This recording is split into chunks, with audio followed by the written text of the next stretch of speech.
Hello, and welcome to Continuing Education, a podcast for homeschooling families with actually useful information. I'm Heidi, and today is our inclusive devotional. I'm so glad you're here, and whether you're gathered around the breakfast table with your kiddos, or folding laundry, or driving to co op, this podcast is meant to feel like a pause, a moment to breathe or reflect and reconnect before the week really gets hectic and busy. The inclusive devotional grew out of a simple idea that learning really isn't just about academics and that homeschooling isn't exclusive to religious families. One thing I've noticed as being a homeschooler is that there are so many religious families and there are tons of religious devotionals for homeschooling families, for parents alone or for the whole family to enjoy. And there's not really one for secular or maybe just inclusive environments. And so that's kind of my motivation for growing this inclusive devotional. Each week, you're going to hear a short devotional designed especially for homeschooling families. Think of it as a blend of stories, science, reflection, really just some thoughts that you can share together with your kids. No matter your beliefs or background, it's not designed to be a fully secular space.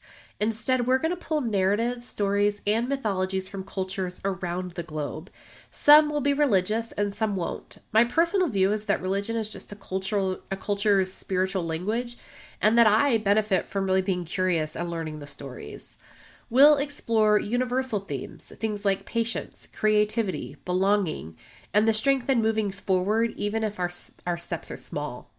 You're going to hear some real world examples, practical ideas, maybe even some psychology or education research that'll remind us how learning and living are really beautifully intertwined. The goal here isn't to apply any pressure, but instead to help us remember why we started homeschooling in the first place and give us a moment to pause and rejuvenate and get ready for the week. So let's get into this week's topic. I want you to imagine something simple. You pouring your morning coffee, maybe standing by the kitchen window. The sun glances off the countertop just right, and you see tiny steam curls twist through the air. Suddenly, for a moment, it's beautiful. Unremarkable, but beautiful. Maybe the house is quiet and you're having kind of a moment to yourself. We pass moments like this every day, and we often let them go without noticing. Maybe the hum of the refrigerator, the dog sighing as it curls back to sleep, a child narrating their Lego masterpiece. These fragments of domestic life can feel repetitive, but within them lives something really profound, which is the chance to experience something called wonder in the ordinary. I once read a description of awe from psychologist Dr. Keltner at UC Berkeley.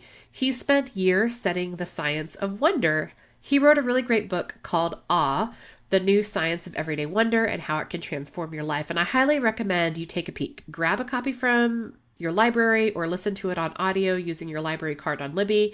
Or if you're feeling rich this week, go ahead and buy it. But I'm going to read a couple of paragraphs from his book. He's talking about his experience teaching in all kinds of classrooms and there being something that many people seek.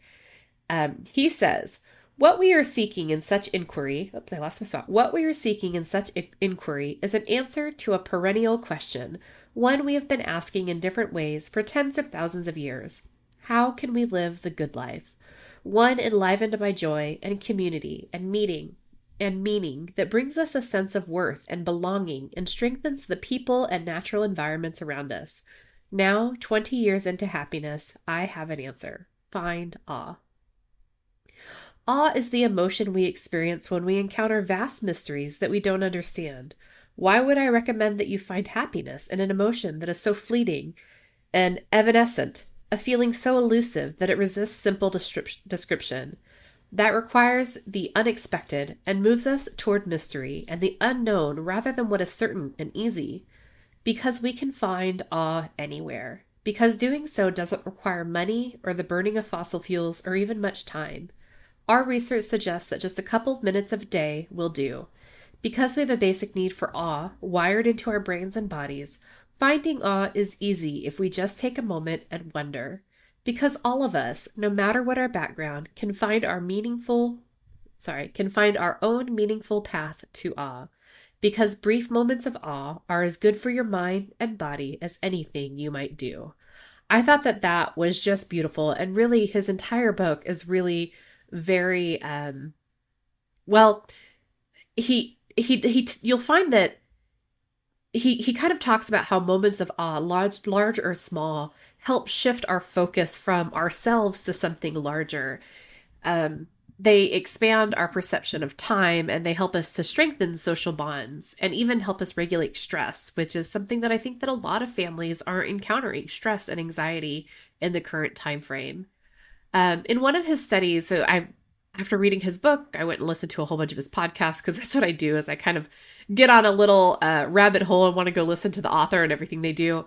But in one of his studies, participants who stood among tall trees or simply watched a short nature video reported a greater sense of generosity and calm afterwards. And it seems that awe, whether found in mountaintops or morning light, really nourishes us.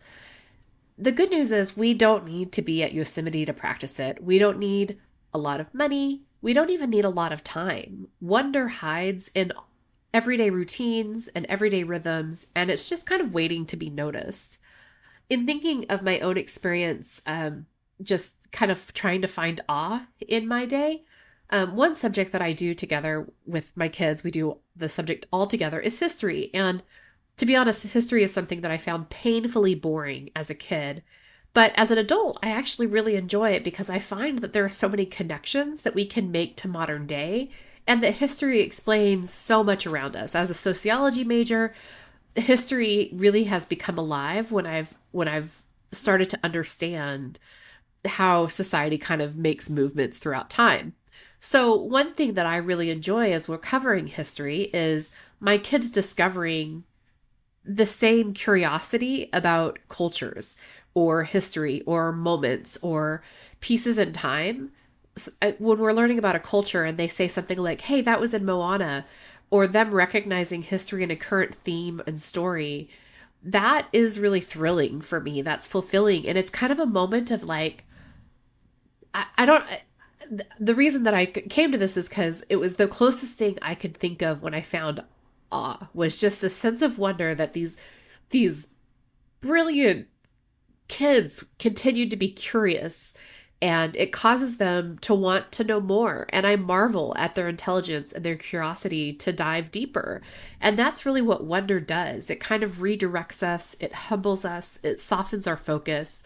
When we raise kids at home, surrounded by the everyday, it's really easy to feel like our days need to be bursting with creative projects or carefully organized lessons. I feel this all the time when I'm kind of doom scrolling on Instagram or looking at Pinterest. I feel insufficient that my homeschool doesn't look as Pinterest perfect as maybe another homeschool.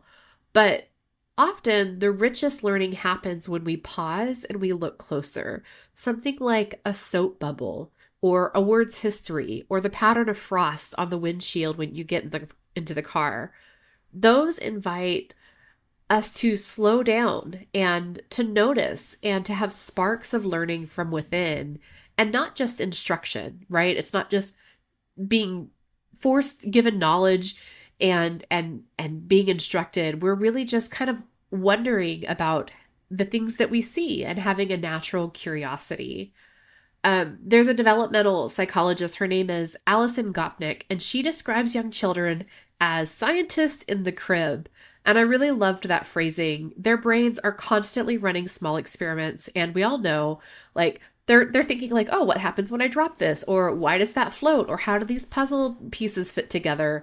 Watching our kids learn when they're little and as they grow really makes us wonder sometimes why we're not so curious, or at least I have that thought, like, how come I don't have as much curiosity as they do? How come I'm not dropping something or throwing something? And even sometimes when my kids do something, I'm like, why did you do that? And they're like, I just wanted to see what it did. Have we learned all there is to know? But no, as adults, I don't think our curiosity disappears. It just kind of gets crowded out. There's the pressure of schedules and chores and checklists, and they wrap around our days and kind of keep us static. And under that noise, we still have a capacity for wonder. We want to still know things and be curious. And so maybe for us, reclaiming wonder is less about adding new things. Maybe this isn't so much adding one more thing for you to do, like, hey, homeschooling parent, make sure you take a moment this week and really sit down and have wonder about something. Really take in the moments and make sure that you have awe. Maybe it's not adding another thing on our checklist, but more seeing things with new eyes for the first time, like as if we're experiencing something and we're curious about something for the first time.